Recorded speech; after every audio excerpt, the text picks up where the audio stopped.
Hello and welcome back. So today we'll be discussing a logical approach to an analysis of skin lesions. This will be second part in our discussion on an approach to rash. And today I'll be covering the following topics. So one, we'll re-emphasize the difference between psoriasis and psoriasiform lesions. Two, we'll understand why psoriasis lesions often show atypical features on histopathological evaluation. That is, specifically, we'll be looking for reasons for one, the overlap between psoriasiform lesions and psoriasis, and the presence of spongiosis in psoriasiform lesions, psoriatic lesions. So, in that process, understanding why we develop spongiotic dermatitis, that is disorders in which there is a primary defect in the barrier function of the skin. Third, we'll be looking at the role of interleukin 22 in creating this phenotypic overlap between atopic dermatitis and psoriasis. And finally, we'll understand how true psoriasis-like lesions, not psoriasiform lesions, arise specifically. Okay, so in the first video in this series, we have understood there is a fundamental mechanistic difference between psoriasis lesions and psoriasiform lesions. So psoriasis lesions develop as a result of epidermal hyperplasia, which results in an impairment in normal epidermal cell differentiation because the cells are proliferating so fast that normal differentiation cannot keep pace with the rate of differentiation. Now, psoriasiform lesions, on the other hand, develop as a result of impaired normal cell differentiation, but this is not secondary to significant epidermal hyperplasia. This is actually a result of the epidermis reacting to local production of type 1 interferon. So there is a definite mechanistic difference between these two lesions. Now, basically, we've understood that, weirdly enough, the entity that has a C-form suffix attached to the end of it is the one that alludes to a very specific pathophysiological mechanism. Okay, so now the thing with psoriasis is, weirdly enough, psoriasis doesn't always look like psoriasis, especially under the microscope. So this is actually the study that got me thinking about this many years back. So this is a study by Chow T et al. That was published in 2017, back when I was in final year of MBBS. So the study was a study of the histological specimens from clinically confirmed cases of psoriasis, and they found that all the cases that they had studied had at least one what they called atypical finding for psoriasis. So essentially, atypical findings on histopath are universal in psoriasis. They may differ in exactly what is the finding, but they are universal. Okay, now they were in that study, so it's quite a reasonable sample size. So presumably they're quite common otherwise as well. So I have actually since then classified these overlap features into the following 4 buckets. So on the left hand side, we have eczema like, or like the atopic dermatitis like skin responses. So atopic dermatitis, as we'll get to shortly, is primarily mediated by a Th2 polarized T cell response, or CD4 plus helper T cell response. Okay, so that is one kind of finding that you might get on the histopath of psoriatic lesions. The second type of finding is you might get a type 1 interferon mediated response like skin lesion. So that would be, as we just discussed, psoriasiform findings. Okay, the third thing is we might find a lichen planus like CD8 plus T cell mediated skin response. Now, as we've already discussed previously, lichen planus like lesions are actually a response of normal skin to recurrent irritation. Okay, so this would indicate chronicity. So all of these lesion findings on this side of the diagram would indicate chronicity. So let's see what are those findings. Okay, so the first finding is irregular hyperplasia. So as we discussed, psoriasis typically has very regular hyperplasia in such that you can draw a line joining the the lowermost ends of the epidermis, and the rete ridges show regular hyperplasia or regular acanthosis. Okay, so this was present in almost 84% of the samples. The second thing was a junctional vacuolar change. Okay, so this was present in 76% of the samples. The third most common finding, or equally as common as the other one, was spongiosis. And I'll make a case for why these two things are to be expected. This would be expected once we get into the pathogenesis of psoriasis.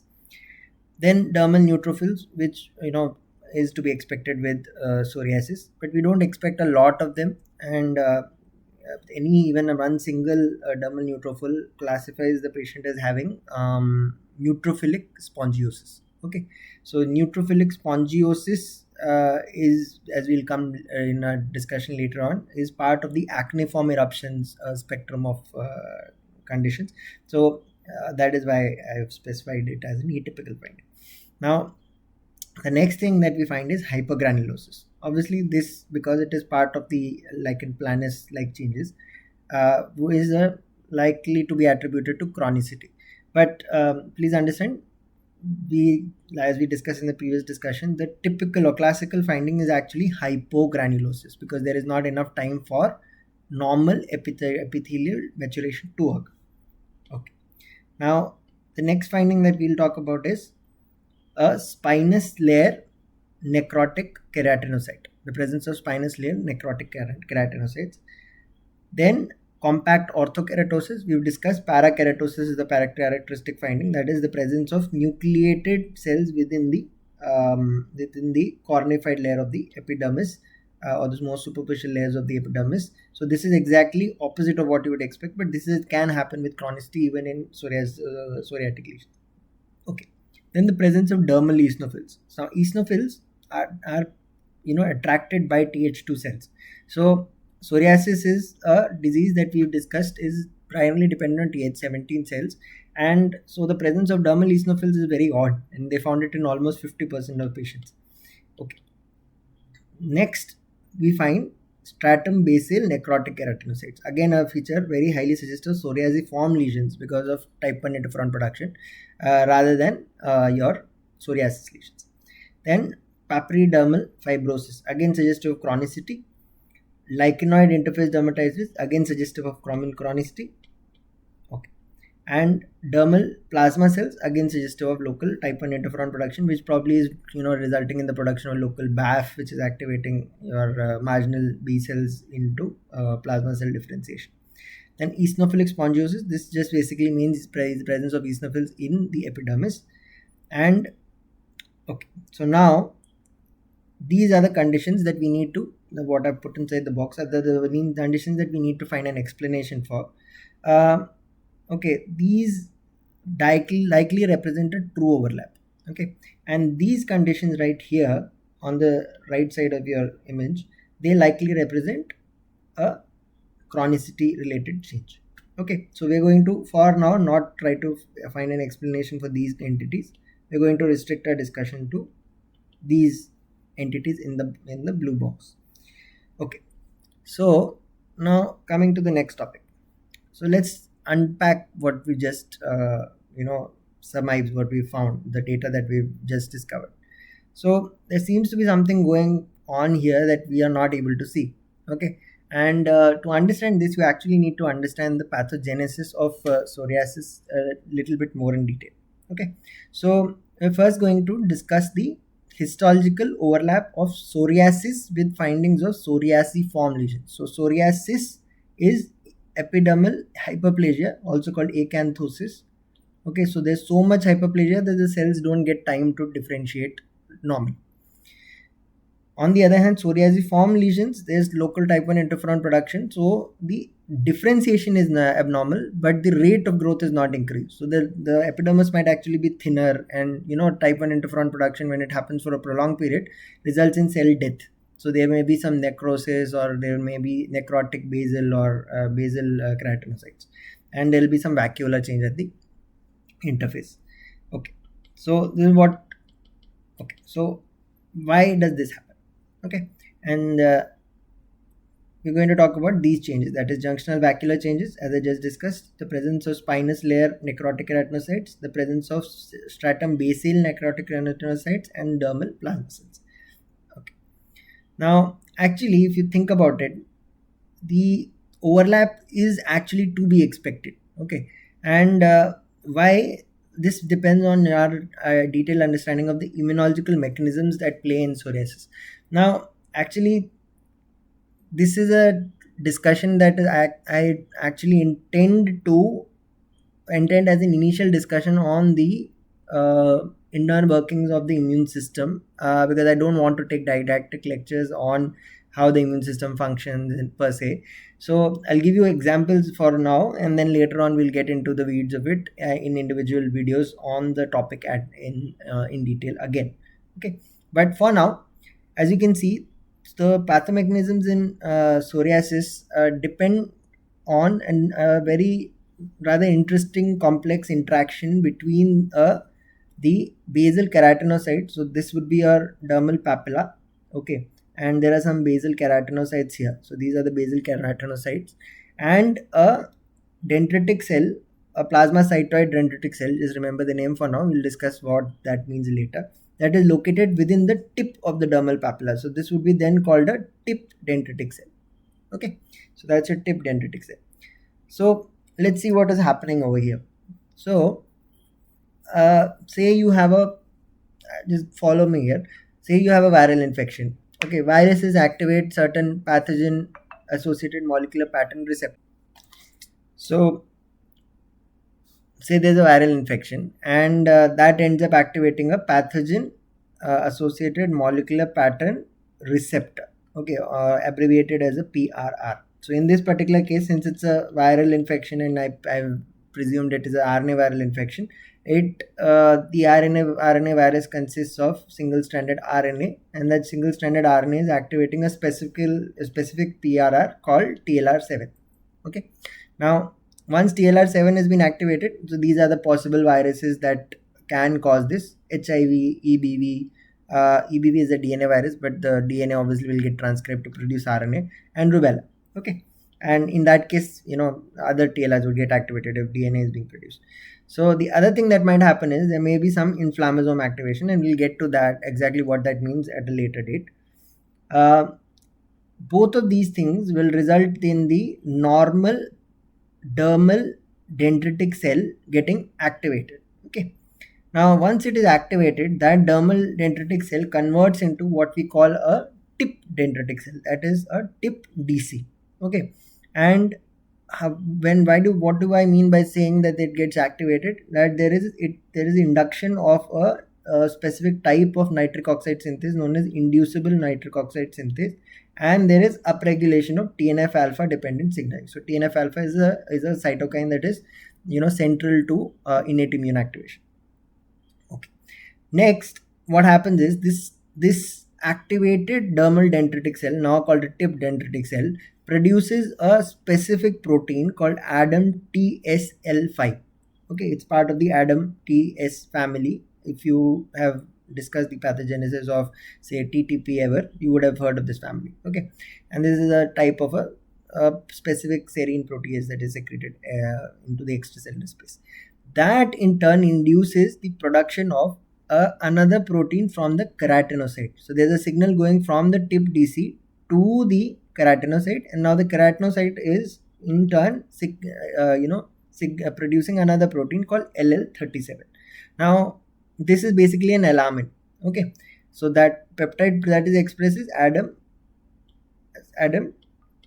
TSL5, and in turn the keratinocyte is getting activated and it is secreting another peptide in return, that is your LL37. This is LL37. The thing with LL37 is actually it is a alarmin, or it is a protein produced by cells that indicates that there is some kind of something to be alarmed about for the innate immune system. So that LL37 is actually a protein that binds to nucleic acids. Okay, and this creates a problem, and we'll see why that is a problem. So the LL37 that is produced binds to nucleic acid, okay, and is phagocytosed that nucleic acid LL37 complex, so this is LL37 and there's a nucleic acid bound to it, is phagocytosed by a tip dendritic cell. Okay, this is your tip DC. Now this complex of protein and nucleic acid then ends up inside the endocytic vesicle of the tip DC. And what is sitting inside the endocytic vesicle? Your TLR7. Okay, so keratinocyte production of LL37 in turn is actually increasing the activation of TLR7. Okay, so TLR7 activation happens, so more peptide expression, that is ADAM TSL5 expression by the dendritic cell, the dermal dendritic cell, now the activated cell, that is the tip DC, happens, which induces more LL37 production from the keratinocyte, which produces more TLR7 activation. So it becomes a positive feedback loop. Okay, now this activated dendritic cell also then produces interleukin 2 and interleukin 12 and 18. This is because this is the normal response of any cell, any dendritic cell, when there is an antiviral response happening. So viruses are all intracellular pathogens. So to control intracellular pathogens, a specific type of T cell response develops, that is called a Th1 response. Okay, and that is induced by these two types of signaling. Okay, now what ends up happening is that the dermal dendritic cell then starts also producing interleukin 23. Okay, and it starts producing interferon alpha. Why interferon alpha? Because again, it's an antiviral response that the dendritic cell is mounting, because it thinks that it is being infected by a virus, or a local keratinocyte has been infected by a virus. Okay, now the production of interleukin 23 in turn activates a specific subset of the T cells called the Th17 cells. Okay, and let's see where that leads us. So now there's another group of type 17 cells, those are the delta gamma T cells, and we'll come to that later in a discussion on ankylosing spondylitis and the other spondyloarthritis. But they function very similarly to Th17 cells, and they both of them produce interleukin 17 and interleukin 22. And please be aware of this interleukin 22 that is being produced here.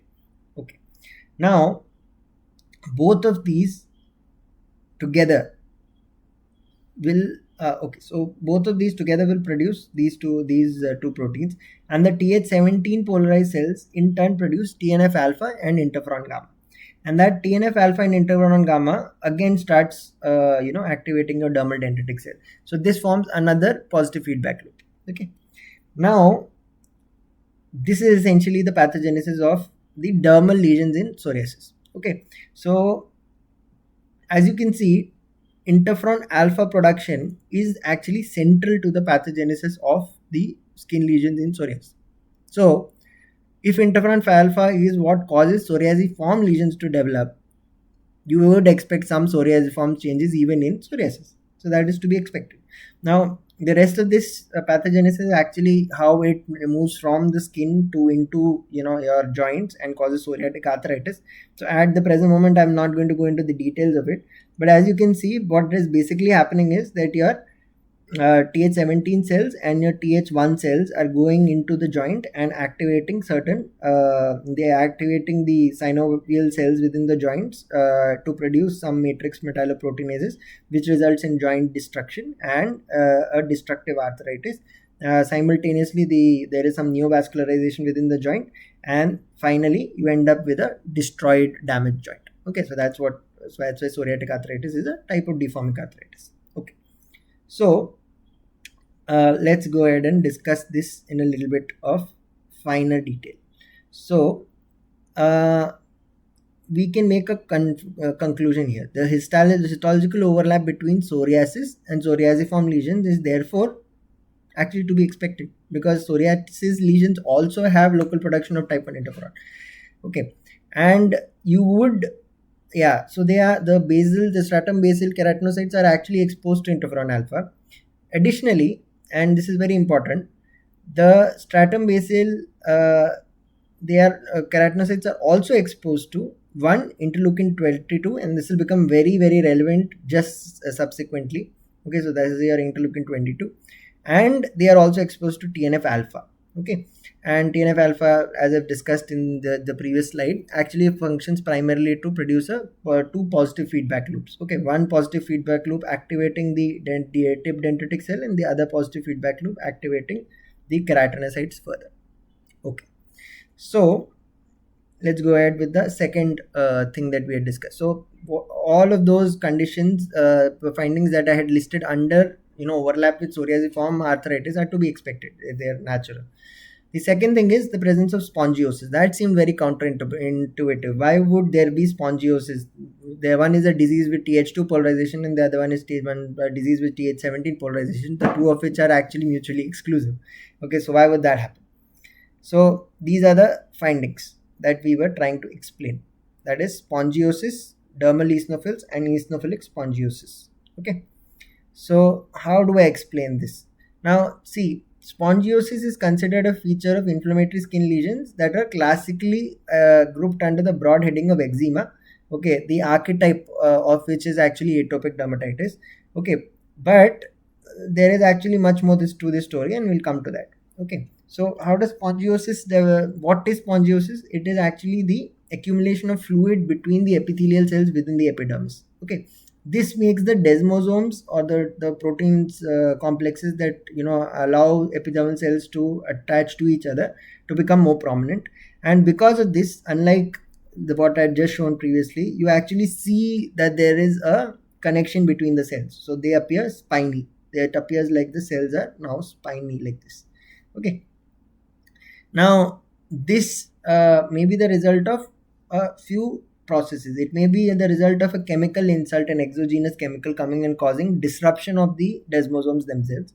Okay, actually not the desmosomes. There are two protein complexes that connect epidermal cells to each other. One is the adherence junction, the other one is the desmosome.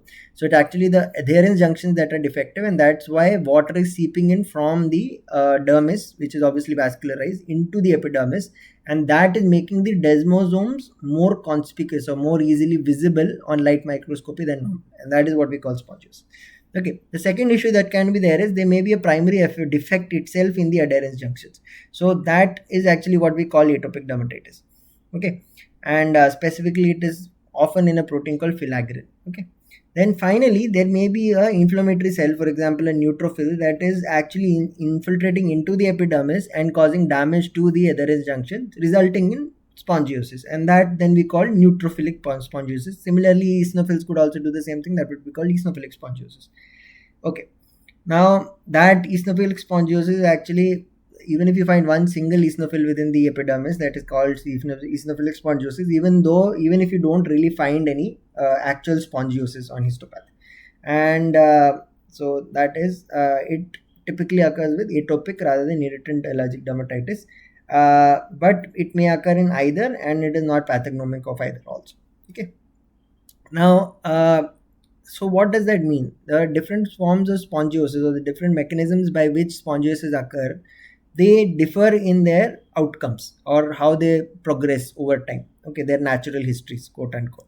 So say if there's a chemical insult, like in your contact dermatitis, there is a direct chemical disruption of the adherence junction. Okay, that disruption of the adherence junction results in a desmosomal destruction, as well as the formation of a proper spongiotic vesicle.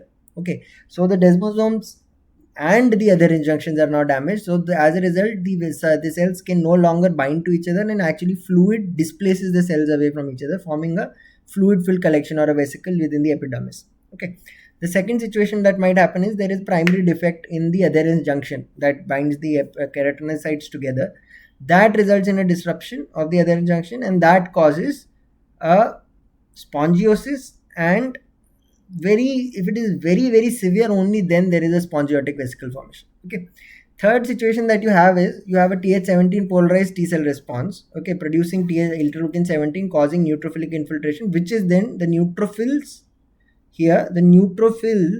here are what are damaging the adherence junction. Okay, and that obviously would mean what? Not the formation of a spongiotic vesicle, but actually the formation of a pustule, because obviously there is extracellular necrotic debris that will form because the neutrophils are damaging the epidermal cells. Okay, So now I think I've made a reasonable case for understanding why there is spongiosis in patients with psoriasis. Okay, because neutrophils are infiltrating into the epidermis and secondarily damaging their injections. It is the reverse of what is actually happening in atopic dermatitis, but histopathologically they look the same. Atopic dermatitis, the first problem was actually the defect in the adherent junctions, whereas in psoriasis the problem is secondary to neutrophilic infiltration of the epidermis. Okay, so let's just visualize this a little bit better. Okay, so we have your tip DC. This is your tip DC. Okay, it is getting activated. Okay, and the tip DC is in turn producing inflammatory cytokines. This is a naive T cell. This cell here is a naive T cell. This is a naive T cell. Okay, that naive T cell is getting converted into a Th17 cell. Okay, so this is your Th17 cell. It can also be another type of innate lymphocyte type 3 cell which functions very similarly and is slightly different however functionally, and we'll come to that later in discussions on immunology specifically.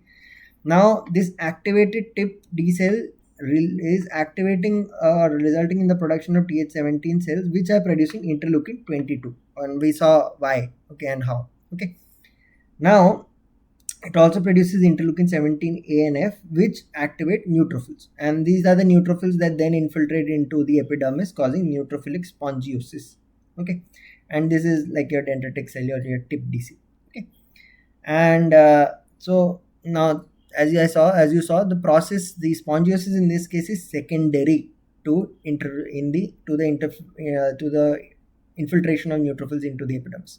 On the other hand, when you have spongiosis due to ineffective cell-to-cell adhesion, okay, the proximate cause or the initiating cause is a defect in the skin barrier.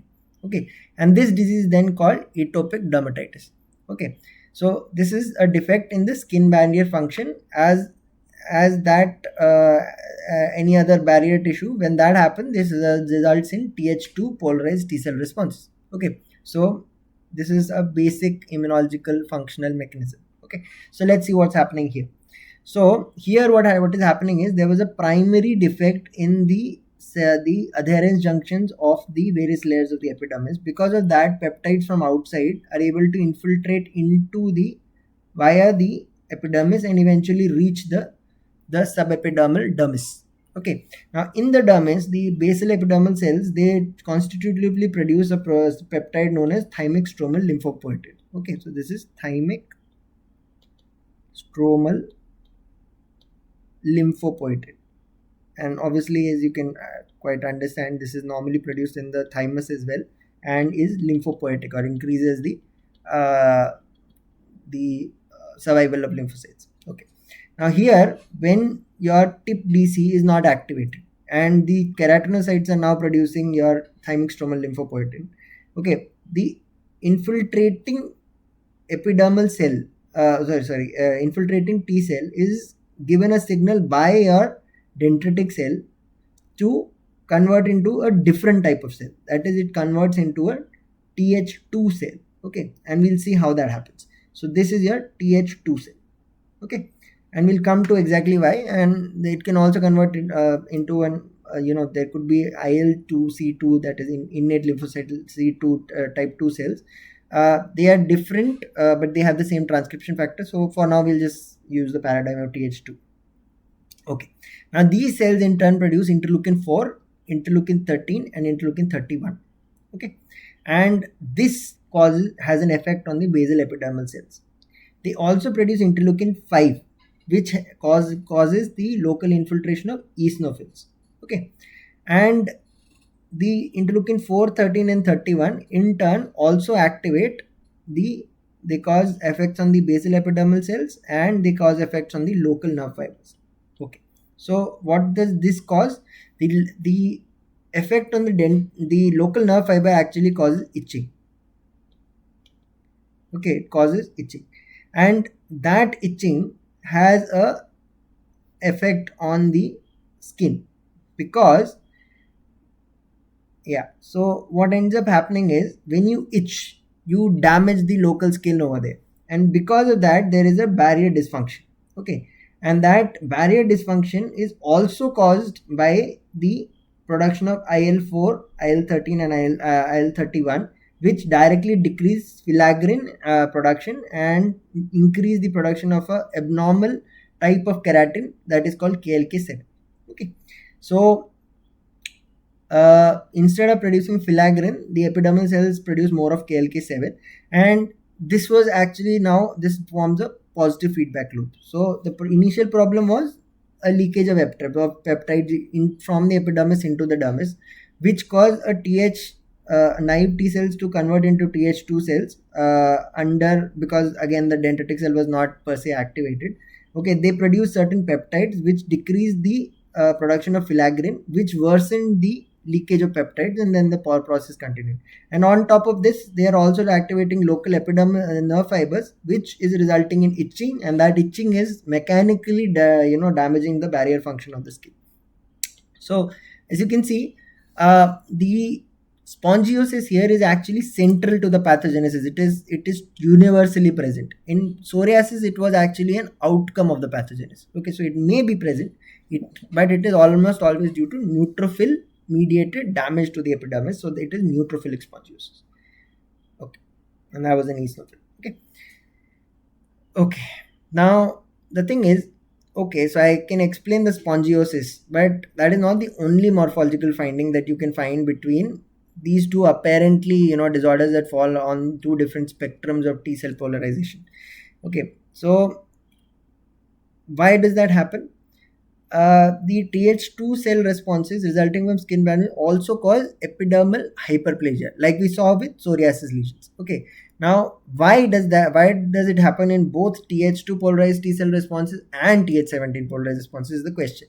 So the story is basically completed by the fact that both Th2 cells and Th17 cells produce interleukin 22. So let's dive a little bit deeper into what is interleukin 22, okay, and why does it cause epidermal hyperplasia. So interleukin 22 is an interleukin. Okay, it is part of the interleukin 10 family. Okay, now there are 6 interleukin families, and we'll get into that later. So when I say it is a family, these are structurally related proteins. They are structurally related because they have evolved from a single ancestral protein. Okay, so they are related in terms of how they look in a 3-dimensional structural manner and the receptors that they share. So let's talk about what receptors there are. So the common subunit for interleukin 10 and interleukin 22 is interleukin 10 receptor 2. Okay, their specific receptor subunits are interleukin 22 receptor A1 and interleukin 10 receptor 1. Okay, now signaling, both of them downstream signal from the same JAK-STAT pathway, that is the JAK1 type 2 signal system. Okay, additionally, like I said, interleukin 22 can activate the MAP kinases, your MEK-ERK pathway, or your RAS-RAF MEK-ERK pathway, which are obviously growth signaling pathways that are present in epidermal cells or other epithelial cells. Okay, now interleukin 22 has a decoy receptor. So if you have a alternate form of the interleukin 22 receptor A1, that is called A2. Okay, and it's also called interleukin 22 binding protein, and that decreases the bioavailability of interleukin 22. Okay, under homeostatic conditions. Interleukin 10 does not have a decoy receptor. Now, importantly, interleukin 22 is produced by what? It is produced by actually it is produced by Th17 and Th2 cells, but it is acting primarily on epithelial cells. It's not expressed by, it is acted on, it acts on actually rather. So acts on epithelial cells. Which epithelial cells? Yes, obviously skin epithelial cells, but also GI tract and respiratory epithelial cells, and this is how it ties into the pathogenesis of in case of the GI tract ulcerative colitis, and in case of the respiratory tract obviously your asthma. Okay, and we'll be discussing this in great detail in a later date under those specific headings. So like I said, it acts on epithelial cells, not is secreted by, so it acts on epithelial cells. Okay, fine. Now so here it causes defected cell barrier function in all 3 situations, and it worsens the production of Th2. increases the production of Th2 cells. So essentially, interleukin 22, if it is produced by Th17 cells in psoriasis, would cause a functional defect in the barrier function of the skin, even in psoriatic skin lesions. That would produce some degree of Th2 polarization even there. Okay, so the other overlap features that we found are explained by that. Okay, so we already know that interleukin 22 is produced by Th17 cells. It is also produced by a specific subset of a slightly different subset of cells called the Th22 cells. Okay, and the Th22 cells are activated by a very rather interesting form of signaling. They are induced by the dendritic cell, or say in this case that would be the tip DC, producing what? Producing interleukin 1 beta and interleukin 6 signaling acute innate immune activation, and TNF alpha and interleukin 23. So this actually is caused by what? It is caused by your interleukin 23, as we just discussed, is produced by Th17 cells for themselves. Okay, and by dendritic cells when they want to induce Th17 cells. So prolonged Th17 polarization actually results in Th22 polarization. The master transcription factor is ROR gamma T, like all Th17 cells and all type 17 cells, but also your aromatic hydrocarbon receptor, AHR receptor, and that is a master transcription factor that is specific to Th22 cells. There is some debate regarding whether they are a separate type of cell or not, but yes, if there is a master transcription factor, most likely they are. And they expect very specific CCRs or chemokine receptors, which allow them to localize into the skin. So that is CCR4, 6 and 10, and other epithelial, the other two epithelial tissues, that is GIT and the respiratory tract. And whereas on the other hand, normal Th17 cells localize to sites of inflammation. So that is by expressing CCR2, CXCR3 and CXCR4 as well as 6. Okay, and this they share with Th17 cells. That is why usually your Th17 polarization progresses to Th1 polarization. Okay, finally your Th22 cells express what all? Interleukin 17E, which is an anti-inflammatory variant of the interleukin 17 family, and also interleukin 22, as the name would suggest, and they produce interleukin 22 in much higher amounts. Okay, so eventually psoriasis like pathogenesis results in a lot of interleukin 22 production, which induces barrier dysfunction, which can then produce local Th2 polarization, which is what causes the histopathological. So it's a little complicated. I hope you're following me.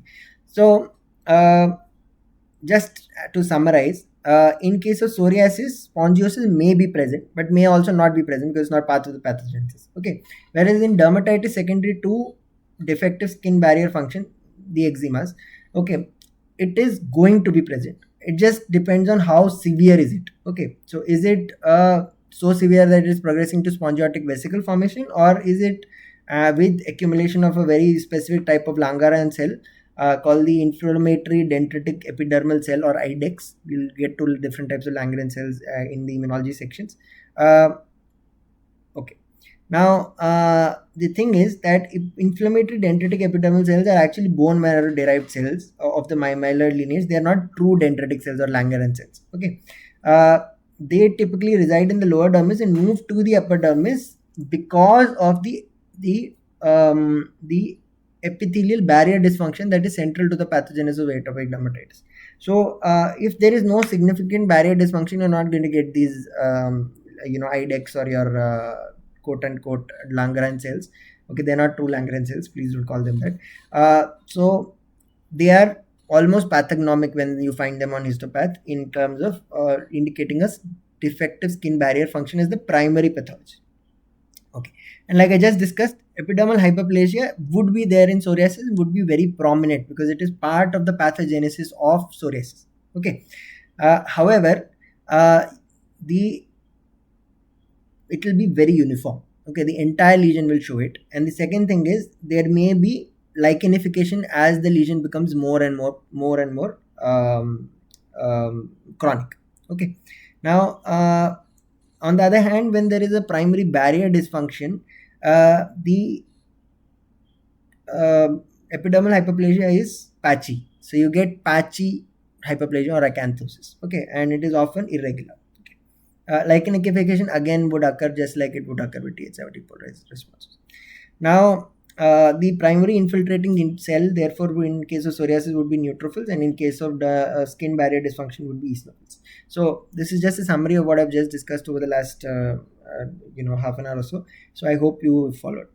Okay, and this is called eczema colloquially. I prefer the other term. Okay, so now till now I have discussed the following. I have made a case and re-emphasized the difference between psoriasis and psoriasiform lesions. I have made a reasonable case for why you find these atypical features in histopathological evaluation. Example, I have given reasons for why there is an overlap with psoriasiform lesions, and second, there appears to be also an overlap with the presence of spongiosis in lesions of psoriasis.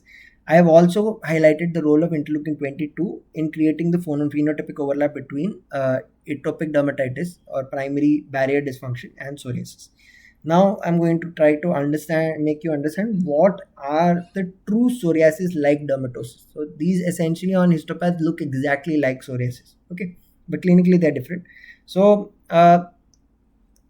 these are essentially the psoriasis differential diagnosis that other than psoriasiform disorders and disorders of epithelial barrier dysfunction. So at this point, anybody, obviously it is quite clear that when you have a psoriasis lesion, there are two differentials clearly. Obviously it could be eczema or any lesion in the eczema spectrum. Okay, it could also be a psoriasiform lesion, and we now know what are the points that differentiate between the two and how much value to give each point.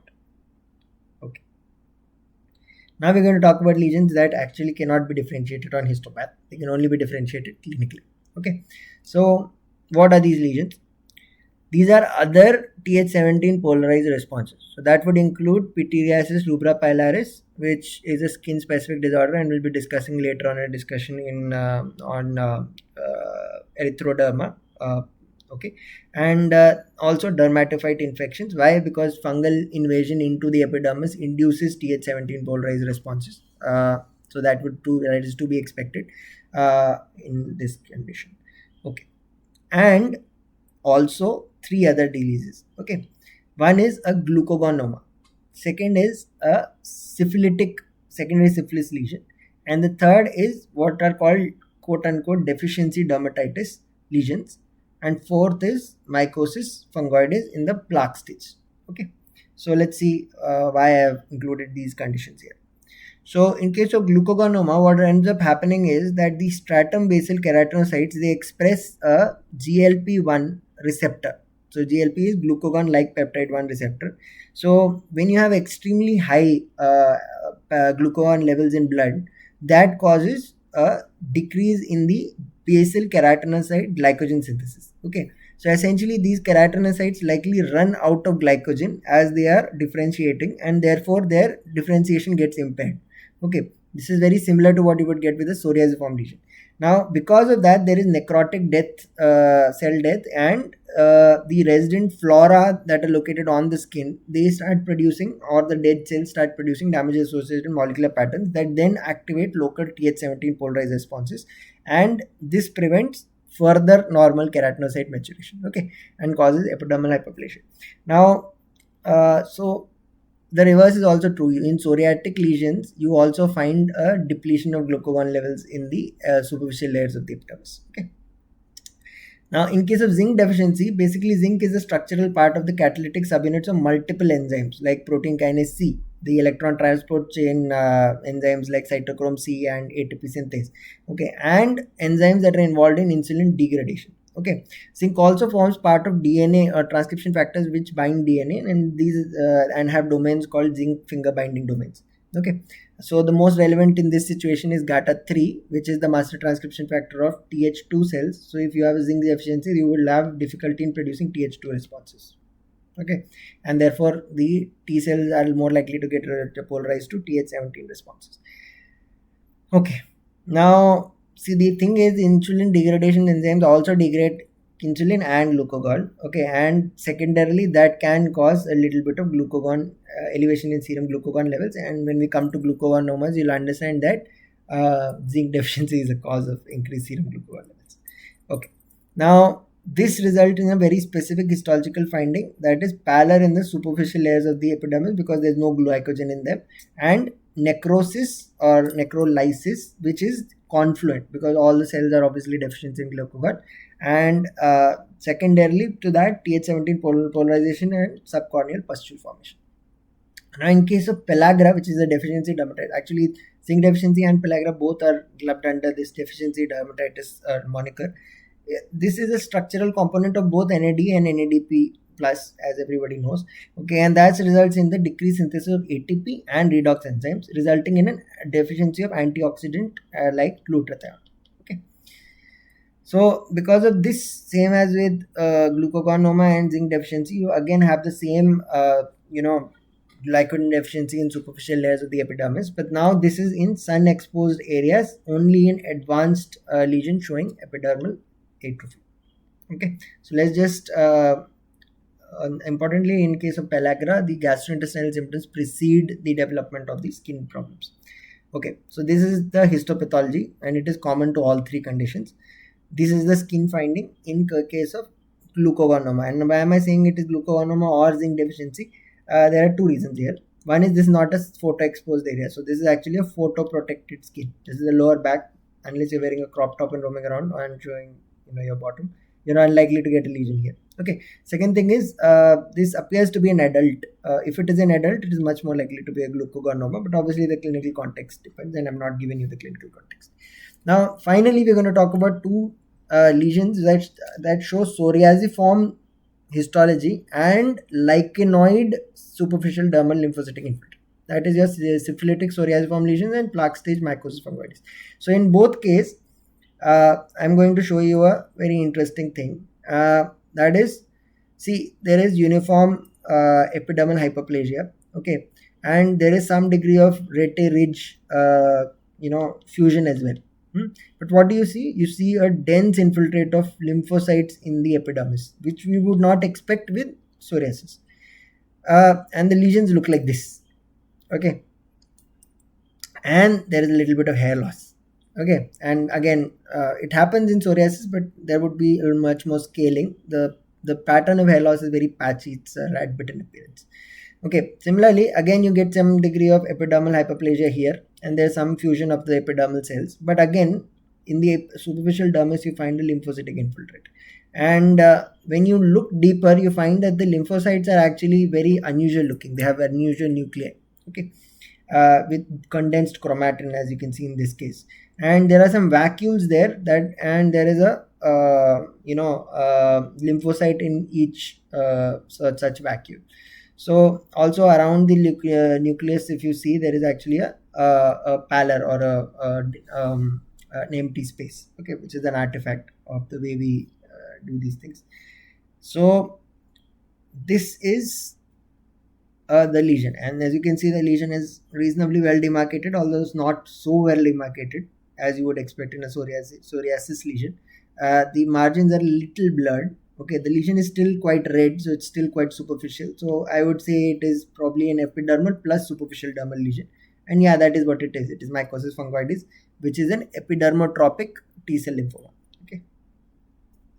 So now I've covered these topics in this discussion. We've re-emphasized the difference between psoriasis and psoriasiform lesions. Okay, as in psoriasis is due to Th17 polarized responses resulting in epidermal hyperplasia or increase in cell production, which impairs the differentiation because there's just not enough time.